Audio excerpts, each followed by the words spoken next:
In a perfectly still and crystal clear pool of water, we can see everything with clarity.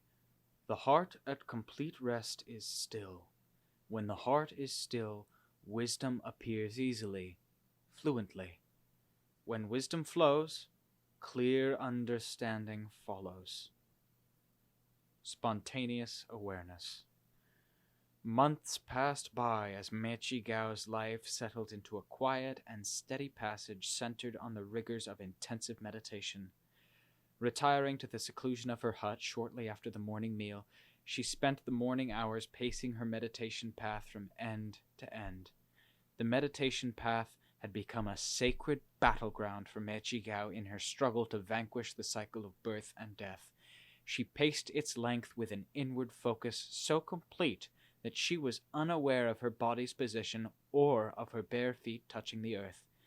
Her awareness was so internalized that occasionally her body veered off the walking surface and into the undergrowth. Without losing concentration, she instinctively steered herself back to the path and resumed walking, her attention resolutely fixed on the flowing current of consciousness. The path was shaded by a leafy canopy of towering hardwoods and arching bamboo. At one end stood a tall and slender payom tree, under whose shade Mechi Gao had built a rustic bamboo platform where she could rest and meditate during the hot midday hours. The payom tree, a variety of rainforest mahogany, had become one of her favorite spots. The payom was a steely and compact wood that was admired for its bright yellow blossoms, which dotted the green foliage during seasonal bursts, and littered her small meditation platform with its falling petals. Combining hardness and beauty, the payom was indicative of the toughness and splendor that characterized Mechi Gao's present state of mind. Late one evening, Mechi Gao had a vision. The vista of a spacious pool filled with golden lotus blossoms stretched before her mind's eye. The floating blossoms were as big as ox-cart wheels, their thin, fine gold petals flaring like feathery spokes. Other lotus flowers, their petals closed around the stem and pointing skyward, stood tall above the azure water like gold-domed temples. Others were submerged just below the surface of the clear, cool water, their radiance rippling across the pool like a golden breeze. The water appeared so magically transparent that the soft, undulating mud on the bottom was clearly visible. Detached from their stems, some of the petals floated on the surface, wet and sparkling, their delicate fragrance permeating the air in all directions. As Mechi Gao watched in quiet awe, a small golden duck glided down from the sky, skimmed across the placid surface, and began swimming playfully among the lotus blossoms. It pecked at the floating petals, gracefully circling each petal as it ate. After consuming 4 petals, it stopped, satisfied, and remained perfectly still. Watching, fascinated, from the edge of the lotus pond, Mechi Gao felt her body lift and float like a cloud over the water. As she approached the golden duck, she felt her legs spread to straddle its back, but as she mounted, she merged completely with it. At that instant, she realized that she herself was the golden duck. Immediately, she withdrew from samadhi meditation and returned to normal consciousness. Mechi Gao thought about this mystical vision for days, searching for its essential meaning. A gold duck eating golden lotus blossoms. Lotus flowers symbolize offerings in homage to the Dhamma, the essence of the Buddha's noble path. Gold stands for light, the light of the mind. The flower represents the blossoming or opening up of the mind's radiant light. She understood that the 4 lotus petals were the 4 Arya Magga, the 4 milestones on the noble path to arahantship. Like the golden duck, Mechi Gao radiated the clear, luminous light of understanding, knowledge that in this lifetime she would surely complete her journey along that noble path. Mechi Gao knew that consciousness pervaded all moments of awareness, regardless of whether attention was focused internally or externally.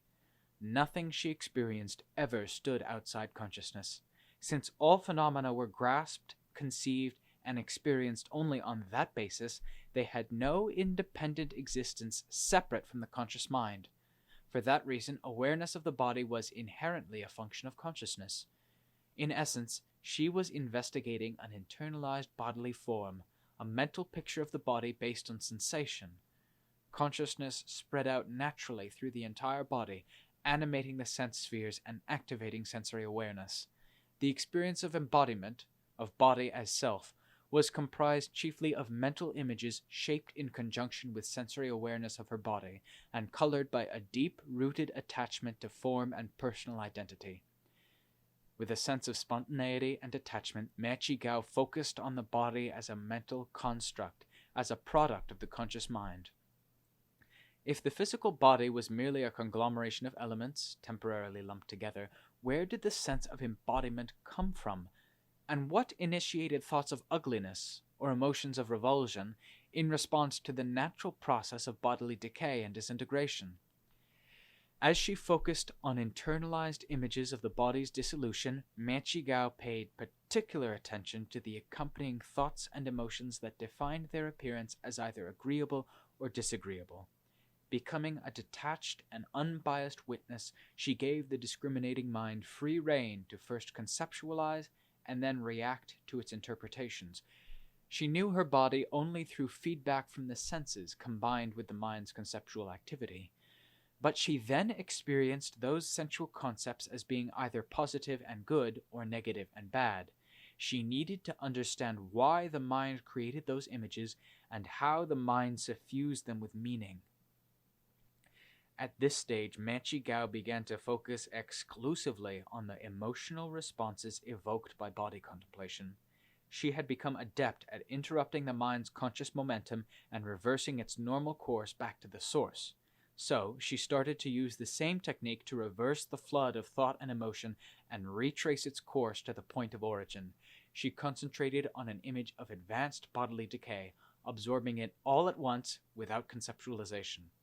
With spontaneous awareness and specific perception functioning together, she noticed an instinctive surge of revulsion push its way out from deep inside her to permeate the image. She held the image in her awareness until object and observer became one. At that moment, image and emotion gradually contracted and drew inward until both were fully absorbed by the conscious mind. Then they simply vanished. Quickly, she refocused on the mental image and its attached sense of revulsion, and again watched as the flow of mental perception, infusing the image with emotional impact, reverted to its source, merging with the center of consciousness and then disappearing. The more she focused in that way, the more spontaneous the reversal of image and emotion became.